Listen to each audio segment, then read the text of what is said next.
Alors, on retrouve Nicolas avec un principe qu'on aime bien, nous, c'est la connaissance s'acquiert par l'expérience. Tout le reste n'est qu'information. Donc, on va parler d'expérience et de retour d'expérience. Alors, c'est pas Nicolas hein, sur la photo, vous avez compris, même si la moustache pourrait laisser croire. Mais allez, Nicolas, je te laisse pour cette partie. Ouais, je te remercie. J'ai encore un peu plus de cheveux que ce monsieur. Et en tout cas, ces phrases, nous allons les garder. On va essayer de les garder en tête pour la suite. Je vous propose de nous intéresser maintenant concrètement à la cyberdéfense. Et si on parle de cyberdéfense, forcément, il faut commencer par penser à la cyberattaque. Qu'est-ce qu'une cyberattaque? Alors, sans faire offense à ceux qui sont présents aujourd'hui et qui ont sûrement beaucoup de connaissances cybersécurité, on va reprendre du début pour ceux qui peut-être ont moins de connaissances. Une cyberattaque, c'est une attaque comme une attaque militaire, comme on a pu le voir dans l'histoire par le passé, sauf qu'elle est dans le monde de la cyber. On va donc retrouver dans une cyberattaque les différentes phases d'attaque qu'on peut avoir dans une campagne napoléonienne ou dans les conquêtes d'Alexandre le Grand depuis la Macédoine jusqu'à l'Empire perse. Comment ça se passe? Que fait un attaquant? Il commence par faire une reconnaissance. Si un attaquant veut regarder comment pénétrer dans votre système d'information, il va déjà regarder ce qu'il y a à obtenir, quel est le butin. Il va ensuite faire une reconnaissance de vos systèmes de défense. Comment il fait ça? Il va regarder s'il y a des identifiants de connexion qui sont disponibles. Quelles sont les adresses mail? Quels sont les emplacements physiques de vos serveurs? Quels sont les sites web et les éventuels intranets ou autres logiciels qui seraient accessibles depuis le réseau public?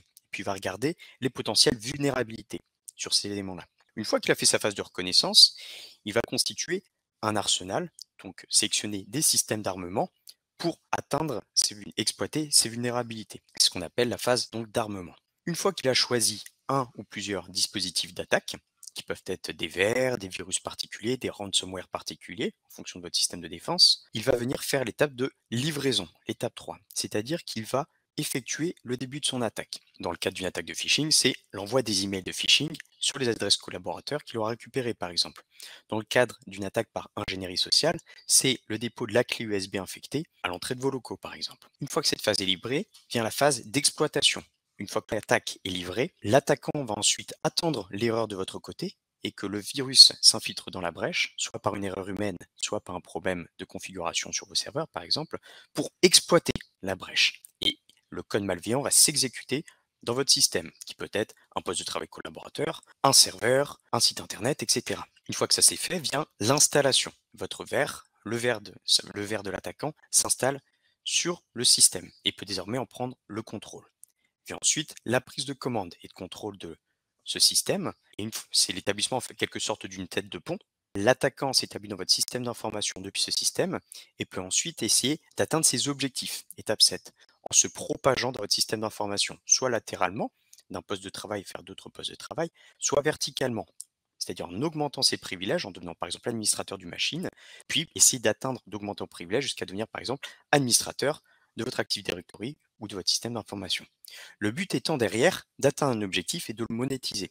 L'objectif ayant été déterminé initialement. Celui-ci peut être du vol de données afin de les revendre ensuite, de la corruption de données afin de les modifier et de vous nuire, ou encore du cryptage, chiffrement de l'ensemble de vos données de système de manière à vous immobiliser et vous le réclamez ensuite une rançon.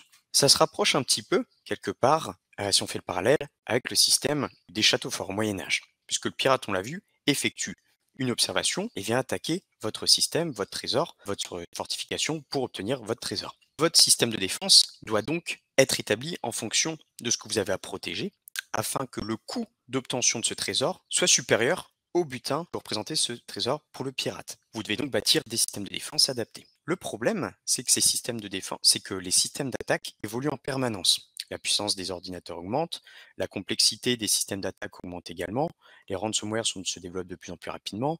On observe depuis quelques années que si auparavant c'était que les grands acteurs étatiques ou industriels qui étaient attaqués, maintenant aujourd'hui les PME et TPE sont ciblées, soit directement, soit par ricochet, et qu'elles doivent donc se protéger. Il est donc essentiel d'effectuer de la veille pour adapter le système de défense, étant donné que les systèmes d'attaque évoluent, ce qui peut rendre votre système de défense obsolète. Car même si vous avez fait de la cyberdéfense il y a quelques années, que vous avez établi un système de défense et des mesures de protection, celles-ci sont peut-être aujourd'hui obsolètes. Tel un château fort qui pourrait vieillir et qui pourrait voir apparaître des fissures sur ses murailles, il est indispensable de renforcer la robustesse de vos fortifications en permanence.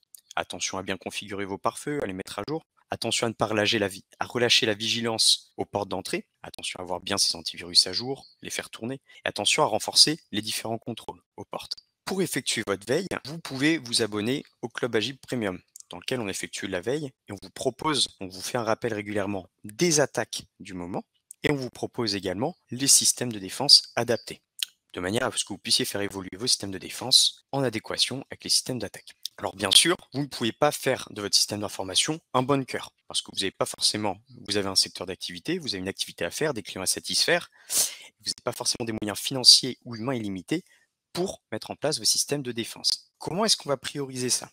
On va prioriser les investissements à faire en termes de sécurité et les éléments à surveiller grâce à une analyse des risques. Cette analyse des risques, chez Filagile, on a une méthode qui est adaptée vu qu'on travaille avec des TPE et des PME depuis quelques années maintenant et qu'on a travaillé avec plusieurs dizaines de clients et qu'elle est adaptée et simplifiée par rapport aux méthodes telles que l'ISO 27005 ou la méthode EBIOS pour permettre aux TPE et PME d'établir rapidement et efficacement un plan de sécurité et s'adapter donc aux contraintes financières, techniques et humaines. Pour rappel, petit aparté, un risque, c'est un événement qui peut arriver, qui peut être lié à un aléa humain, une erreur collaborateur, à un aléa environnemental, météorologique, un impact par ricochet, via un ransomware par exemple, qui va exploiter une vulnérabilité et avoir des conséquences négatives sur votre système d'information.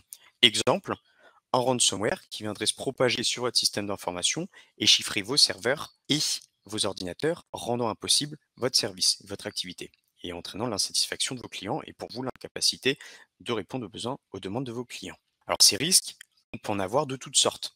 Ça peut être des fuites de données clients, ça peut être la corruption de votre code source, ça peut être le vol d'un ou plusieurs postes de travail qui contiendraient des données confidentielles, ça peut être l'intrusion dans le système d'information via du phishing ou tout autre type d'attaque d'ailleurs, ça peut être un incendie dans les locaux qui vient également brûler des serveurs physiques sur lesquels vous auriez des données qui ne seraient pas sauvegardées, plein de risques comme ça qu'il faut identifier, évaluer pour proposer ensuite pour se protéger. On a une méthodologie qui est basée donc sur 5 étapes qui sont, pour ceux qui connaissent, les mêmes que l'ISO 27005, qui sont les étapes obligatoires de l'ISO 31000, qui est une méthode qui permet d'obtenir la certification ISO 27001. C'est en tout cas un des prérequis. Pour avoir la certification ISO 27001, effectuer une analyse des risques de ce type-là. On se base sur votre contexte, sur vos impératifs, pour évaluer les informations que vous devez protéger absolument, informations stratégiques, code source si vous êtes éditeur de logiciels, données clients. On se base donc sur ce contexte-là pour identifier les risques qui peuvent peser sur ces informations et sur les supports qui stockent, transfèrent ou manipulent ces informations-là afin d'identifier les risques sur celles-ci. On vient ensuite analyser ces risques et évaluer leur importance en fonction de la probabilité que ce risque arrive et de son impact sur votre société en fonction bien sûr des mesures déjà existantes. On définit ensemble un niveau de risque à ne surtout pas franchir, sinon s'il y a des risques trop élevés, il peut avoir un impact négatif sur votre société et entraîner jusqu'à sa disparition. On propose des traitements pour réduire les risques qui sont au-dessus de ce seuil, ce qui permet de les corriger. Bien sûr, cette méthode doit être appliquée en continu de manière à vous adapter à l'évolution du contexte cyber et l'évolution de votre société également. Alors, comment est-ce qu'on peut faire pour identifier ces risques? Parce que parfois, on ne sait pas trop par où commencer. Si dans un premier temps, vous deviez en 48 heures essayer de trouver des risques qui pèsent sur votre système d'information, on vous propose de raisonner avec les questions suivantes, qui sont les questions aussi qu'on retrouve dans certains guides de l'ANSSI. Première chose, et qu'on pose beaucoup à nos clients. Est-ce que vous maîtrisez correctement votre parc informatique? Quand on parle de parc informatique, on parle de l'ensemble des postes de travail des collaborateurs, mais également l'ensemble des serveurs, physiques ou virtuels, de votre société. En effet, il est indispensable de connaître, de recenser, d'avoir un inventaire de son parc informatique, d'avoir des responsables de chacun des actifs informatiques pour s'assurer que ceux-ci sont contrôlés et protégés. Parce qu'un acteur malveillant pourrait réussir à prendre possession d'un de ces actifs si jamais celui-ci est mal configuré ou alors si celui-ci n'est pas forcément mis à jour régulièrement et l'attaquant pourrait exploiter des vulnérabilités identifiées par d'autres pirates. Ouais, Thomas, tu voulais intervenir, je crois. N'hésite pas. Oui, c'est vrai que dans tout programme de cybersécurité, une des phases qui est extrêmement importante, c'est le recensement des actifs. Alors, on va parler des données sensibles. Vous devez commencer d'ailleurs par ça, même avant la démarche d'analyse des risques. Identifier toutes vos données sensibles. Donc, vous faites une liste de façon très concrète, hein. On est là pour vous donner des principes vraiment très concrets, très simples. Vous faites un tableau Excel avec toutes vos données sensibles et où est-ce qu'elles sont stockées. Comme ça, vous avez déjà une première matrice. Deuxième matrice, recensez tous vos actifs. Quand vous allez passer en audit avec des clients ou quoi que ce soit, ou toute démarche, on va vous demander déjà, on vous demande c'est quoi vos actifs? Liste de serveurs, liste... Donc tout ça, cette documentation. Il y a beaucoup de choses en cybersécurité, donc il faut déjà commencer par documenter. Et je voulais insister là-dessus, Nicolas, parce que c'est vraiment un point important. Documentation qui est un point important, effectivement. Et si vous souhaitez passer une certification un jour, la notion de documentation, traçabilité, est un des points primordiaux de celle-ci, puisque c'est ce qui vous permet de vous assurer que les process sont appliqués de la même manière par toutes les personnes et que vous gardez les preuves, les historiques des différents incidents. Vous apprenez ensuite et vous pouvez capitaliser là-dessus. Pour revenir sur le parc informatique, les meilleurs moyens de protéger votre parc informatique, ça commence par placer un pare-feu en entrée pour se protéger de différentes intrusions. Donc, première question à vous poser, est-ce que vous avez bien un pare-feu pour protéger le matériel qui est positionné derrière, afin de filtrer les connexions entrantes? À vous déterminer comment, si vous préférez le faire par filtre sur IP, par certificat, toute autre manière de protéger votre système d'information. Vous pouvez ensuite mettre en place un outil de gestion de parc informatique qui vous permet de recenser le matériel en un seul écran, d'avoir les responsables de ces actifs également. Ça vous permet aussi de vous assurer et bien que ceux-ci sont rendus lorsque les collaborateurs quittent la société, notamment dans le cas des ordinateurs, des postes de travail. Et vous pouvez aller jusqu'à positionner des outils de type, tout type d'outils qui permettent également d'avoir le suivi des configurations du poste de travail, des logiciels installés dessus. Donc vous pouvez installer i7, qui est un outil qui fait également antivirus, mais qui vous permet de remonter l'état de l'antivirus, l'état du disque dur, et d'autres informations sur les postes de travail, de manière à vous assurer qu'ils sont à la fois sans vulnérabilité et que les OS, l'OS, donc Windows, Mac, etc., est bien maintenu à jour, ce qui permet de s'assurer qu'il n'y a pas de vulnérabilité dessus. Autre exemple de risque, les sauvegardes. Est-ce que vous effectuez bien des sauvegardes régulières? C'est un des éléments de base, bien sûr, du système d'information, mais en cas de pénétration d'un virus sur votre système d'information, on va vous demander, vos clients attendent de vous, que vous redémarriez l'activité le plus rapidement possible, bien sûr, et en ayant le moins de pertes d'informations possible, forcément. La question des sauvegardes, de leur fréquence, de leur lieu de stockage est donc très importante, puisque le but du jeu, c'est de récupérer un maximum d'informations et d'avoir plutôt dans l'autre sens, de limiter la perte d'informations en termes de temps et de quantité. Au niveau des sauvegardes, vous pouvez appliquer la règle du 3, qui consiste à avoir 3 copies différentes, en comptant la copie de production, sur 2 formats différents, dont un externalisé. 2 formats différents, un par exemple sur la production en base, et l'autre par exemple sur un disque dur externe ou dans le cloud sur un autre logiciel. Il faut que ça soit également sur 2 data centers distincts ou 2 lieux différents. Comme ça, si l'un des data centers est impacté physiquement, on sait qu'on peut récupérer les données dans l'autre data center. Enfin, une sauvegarde en ligne pour assurer que s'il y a des problèmes en ligne, vous en avez une qui est toujours disponible. Dans le cas des sauvegardes, il est important aussi d'avoir, comme disait Thomas tout à l'heure, exploiter la liste des informations importantes de votre société pour vous assurer que prioriser la notion de sauvegarde sur les informations importantes, forcément. Puisque toujours dans une logique financière, vous ne pouvez pas forcément tout sauvegarder avec des fréquences très régulières. Il est donc important de déterminer ce qu'il faut absolument sauvegarder régulièrement. En général, les données clients et les données personnelles, peut-être des collaborateurs. Ensuite, effectuez-vous vos mises à jour régulièrement. Ça rejoint ce qu'on disait tout à l'heure sur la mise à jour de l'antivirus. Il est indispensable de mettre à jour régulièrement. L'acteur malveillant peut venir exploiter des vulnérabilités qui seraient présentes sur les postes de travail ou sur les logiciels utilisés. En effet, la mise à jour joue le rôle de travaux de maintenance sur une muraille. Les fissures identifiées sur votre muraille, qui sont identifiées par des hackers qui font de la reconnaissance, ceux-ci ne vont pas forcément les exploiter tout de suite. C'est ce que font des hackers, par exemple, qui identifient des failles sur les OS Microsoft, sur Windows, des versions de Windows. Ils les mettent ensuite en ligne et les vendent sur le dark web, par exemple, généralement avec un programme d'attaque spécifique pour exploiter cette vulnérabilité.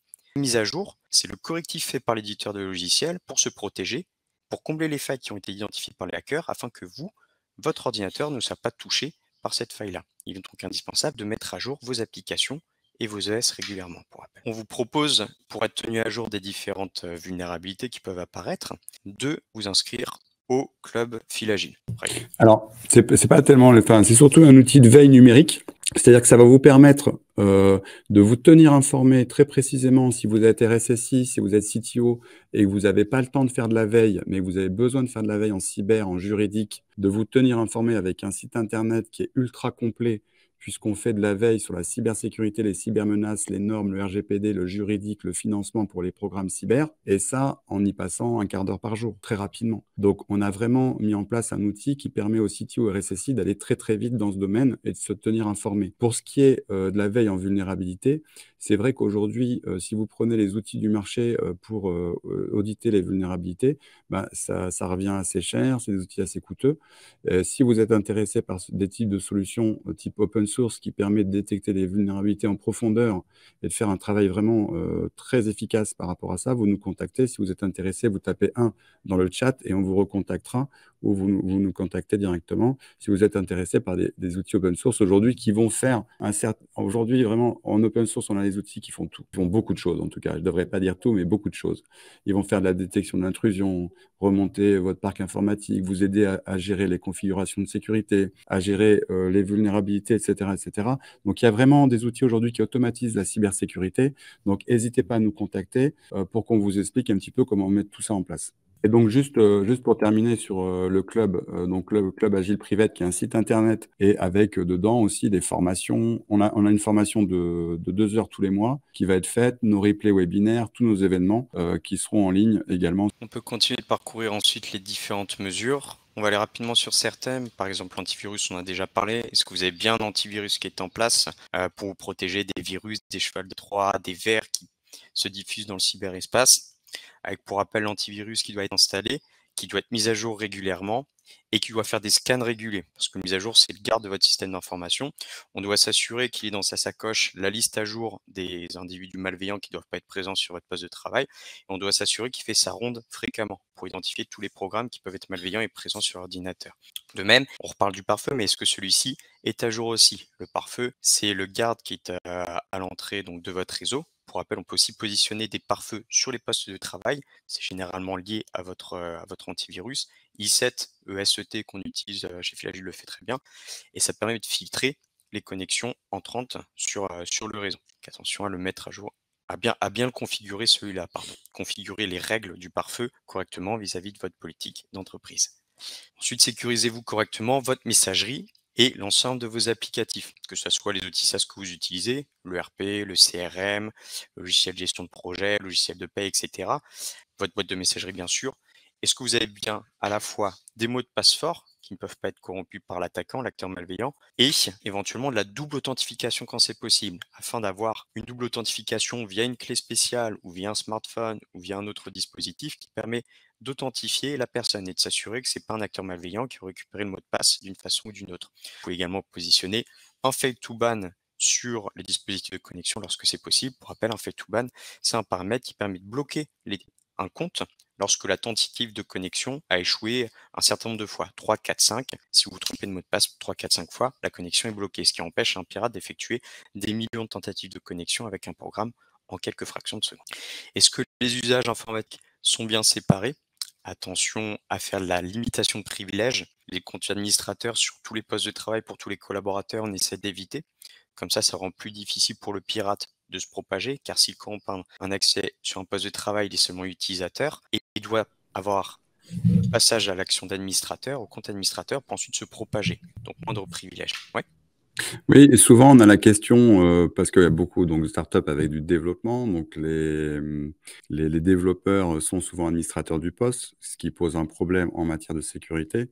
Et effectivement, là aussi, le minimum, en fait, c'est de mettre en place des outils qui vont permettre de détecter. Donc, soit on met des fois deux comptes qui permet de switcher, d'utiliser un compte classique et un compte admin dans certains cas, ce qui est un moindre risque. Mais sinon, il existe aussi, c'est un peu les mêmes outils dont je parlais tout à l'heure en open source, des outils qui permettent de détecter des changements de sécurité sur les postes de travail. Donc, c'est un agent qui se déploie et après, vous allez pouvoir surveiller ce qui se passe sur le poste, remonter les logs. Enfin, voilà, c'est des SIEM en mode open source, mais qui ont des grandes capacités de réglage et de règles de sécurité. Donc là, ce qu'on veut faire passer un peu comme message, c'est qu'on a des solutions simples aujourd'hui pour faire de la cybersécurité pour une startup sans aller chercher des outils très coûteux du marché ou très chronophages, puisqu'après, on va pouvoir arriver avec des dispositifs de formation. Surtout que ces outils-là, ils vont pouvoir être déployés sur vos serveurs Donc, vous maîtrisez complètement la cybersécurité. Et ça, c'est un des principes fondamentaux. C'est intéressant à développer pour une startup. Tout à fait. Après, on va vous proposer les solutions qui vous conviennent vous spécifiquement. Donc ça, c'est à discuter. Et c'est pas, n'hésitez pas à en parler avec nous. Mais il y a différents types de solutions qu'on peut recommander. Pour revenir sur ce que disait Thomas sur les postes de travail et les comptes des développeurs, il y a l'outil Make Me Admin, par exemple, qui permet aux développeurs de passer à l'état d'administrateur avec une connexion validée par le responsable IT sur un moment donné pour une action donnée pour réaliser une action d'administrateur. Et c'est un outil qu'on peut diffuser sur l'ensemble des postes de travail. On a ensuite les risques liés au nomadisme, lorsqu'on est dans les transports ou en télétravail, donc des risques qui sont bien connus. Attention à respecter les règles de bureau propre, bien entendu, pour éviter qu'on regarde par-dessus son épaule, et à utiliser aussi un VPN que vous pouvez mettre en place pour vous assurer que la connexion est sécurisée et que vous n'allez pas avoir un pirate qui se connecte directement au même Wi-Fi public que vous et intercepte des informations. Attention enfin à sensibiliser les collaborateurs. On arrive sur la fin avec un des points les plus importants, bien sûr. L'erreur exploitée par l'attaquant, le hacker étant souvent entre la chaise et l'écran, c'est-à-dire nous-mêmes. Donc attention à sensibiliser vos collaborateurs régulièrement avec différents supports. On a différents outils de sensibilisation chez Filagil justement pour faire des campagnes de sensibilisation sur les sujets qui vous concernent auprès de vos collaborateurs pour que ceux-ci se transforment et passent de l'état de vulnérabilité à l'état de rempart supplémentaire pour vous protéger contre et identifier facilement les potentielles alertes et incidents. Oui, pour le coup, sur ce dispositif-là de sensibilisation des collaborateurs, là, Filagil est vraiment développé vraiment une expertise intéressante. Nous déployons en fait des plateformes de formation pour les startups, soit en interne, soit on a une plateforme de formation accessible par Internet très prochainement, avec toutes nos formations en cybersécurité, en certification 27001, en RGPD. Donc, c'est vraiment très complet. Ça couvre toutes les problématiques de cybersécurité, aussi bien techniques que légales, qu'organisationnelles, qu'humaines. Donc, soit c'est des dispositifs qu'on peut mettre en place dans l'entreprise avec ses propres boarding collaborateurs. Vous voulez former vos collaborateurs de façon générale à la charte de cybersécurité ou à la charte de télétravail, ou bien former à vos politiques de sécurité, à vos règles de sécurité. Donc là, on sait travailler sur des dispositifs de formation très courts pour le faire en mode e-learning. Et on fait aussi des campagnes de sensibilisation. Donc, on peut vous conseiller, nous, notre travail, c'est vraiment de vous conseiller pour que vous choisissiez les meilleurs outils pour la sensibilisation. Donc, on travaille avec plusieurs types d'outils, plusieurs types de démarches qui permettent de sensibiliser les entreprises et les collaborateurs. Mais pour nous, c'est vraiment un des points essentiels de la réussite parce que tout ce qu'on vous a dit, vous allez pouvoir le retrouver dans les guides de l'ANSSI, dans les bonnes pratiques, c'est assez courant. Mais après, ce qui compte vraiment, c'est comment ça va être animé, déployé auprès des collaborateurs. C'est ça qui fait la différence. Et on l'a vécu avec nos clients. On a accompagné des dizaines de startups sur ces méthodes-là. On le vit aussi en interne, ce qui est vachement enrichissant. Donc, tous les lundis, par exemple, nous, tous les lundis matins, on a des séances de sensibilisation sur la cybersécurité. Et Nicolas organise des déjeuners, des goûters, pardon, le vendredi pour expliquer des choses sur les métiers, sur la cyber. La cybersécurité, c'est large. Hein. On parle de réglementation, de normes, de cyber, de juridique, etc. Mais ça doit être l'objet d'une sensibilisation régulière. Surtout que les startups, il y a beaucoup de télétravail, donc on n'est pas forcément tous dans le même lieu. Voilà, petit aparté sur ce sujet. En lien avec la sensibilisation, en termes de prévention, on en a parlé. Maintenant, il y a l'aspect conséquence. Si jamais ça se réalise, est-ce que vous êtes assuré face au risque cyber?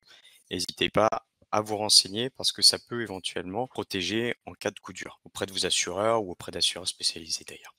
Attention à regarder comment réagir en cas de cyberattaque. C'est à mettre aussi dans la sensibilisation, mais avoir une procédure de gestion des incidents claire et connue par les collaborateurs afin que, à partir de l'identification d'un incident par un collaborateur, on sache comment faire et comment dérouler la procédure de gestion de crise.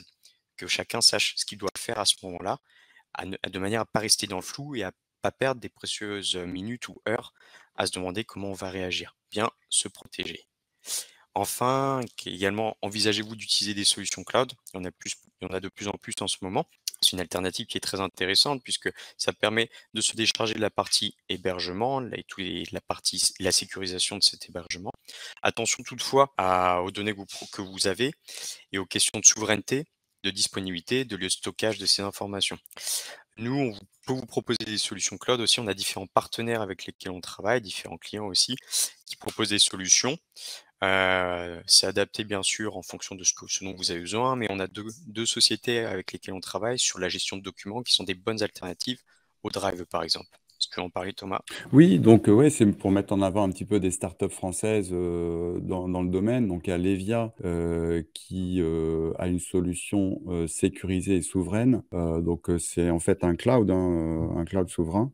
Et Diatem qui propose aussi des solutions d'hébergement. Donc c'est des sociétés qui sont sécurisées, qui sont dans des démarches de certification et qui sont des startups françaises. Donc, c'est plus ou moins startups, plus ou moins jeunes, mais quand même qui sont dans l'innovation technologique par rapport à ces solutions d'hébergement. Donc, ça peut être... voilà, c'est juste des conseils, hein, c'est pas des recommandations. Après, chaque cas, chaque entreprise est différente. Là, c'est pour donner quelques exemples de sociétés qui vont mettre en place ce type de démarche et qui sont intéressantes à regarder aujourd'hui. Et dernier élément, mais pas des moindres, mais connu de tous, avez-vous implémenté une politique de mot de passe robuste? De nos jours, les mots de passe doivent être de plus en plus complexes, puisque là, avec l'augmentation de la puissance de calcul des ordinateurs et la sophistication des programmes, les pirates peuvent corrompre des mots de passe, alors que ceci était considéré comme fiable il y a quelques années. Et de plus, ils peuvent retrouver sur le dark web vos anciens mots de passe s'ils étaient présents sur des plateformes que certains autres pirates ont réussi à hacker. Je prends un exemple. Lorsque des banques de mots de passe de certaines banques ou certains logiciels sont exfiltrés par des pirates, on le voit parfois dans l'actualité, celles-ci sont revendues sur le dark web. Si moi j'avais un compte sur une application et que celui-ci a été piraté, un pirate peut y accéder et l'acheter pour quelques euros sur le dark web. Pourquoi? Non pas pour se connecter sur cette application, parce qu'il sait que j'ai changé mon mot de passe dessus, mais pour tenter ce même mot de passe sur une autre application sur laquelle je possède un compte. Parce que, je vous avoue, moi personnellement, ça m'est arrivé d'avoir le même mot de passe pour plusieurs applications. Pour s'en protéger, attention à utiliser un gestionnaire de mot de passe qui vous permet d'avoir un mot de passe complexe et différent pour chaque outil en ayant à retenir seulement une seule clé. Donc n'hésitez pas à le mettre en place dans votre société ou pour votre usage personnel, soit dit en passant. Et à coupler ça avec, comme on le disait tout à l'heure, de la double authentification et un fail to ban qui permet de limiter le nombre de tentatives de connexion. Alors, avant de faire la transition avec la partie suivante, c'est vrai que nous, ce qu'on pense important, c'est le processus d'amélioration de la sécurité que vous allez mettre en place. Pourquoi? Parce que vous allez donc on vous a présenté des actions. Ces actions, vous les connaissez déjà peut-être un petit peu. C'est dans les guides de l'ANSSI, par exemple. Vous regardez sur l'ANSSI, il y a plein de guides de sécurité à mettre en place. Mais ça ne garantit pas que ça va durer sur le long terme. Donc, ce qu'il faut faire à un moment donné quand vous êtes mis en conformité, et c'est ce qu'on va voir juste après, quel process mettre en place pour vous mettre en sécurité, c'est de mettre en place un système de SOC externalisé qui va permettre de gérer la sécurité au quotidien et d'améliorer progressivement, de contrôler et d'améliorer progressivement votre cybersécurité dans le temps. Généralement, c'est des solutions qui sont organisées donc avec un SIEM, en tout cas des données qui sont remontées, une supervision, des règles de sécurité et avec un timing hebdomadaire ou mensuel qui permet de corriger progressivement la sécurité et d'améliorer et d'appliquer des recommandations et de renforcer les configurations de sécurité. Donc, on distingue bien deux phases. Une mise en conformité minimale, l'application de bonnes pratiques et la mise en place du SOC et l'amélioration continue en matière de sécurité.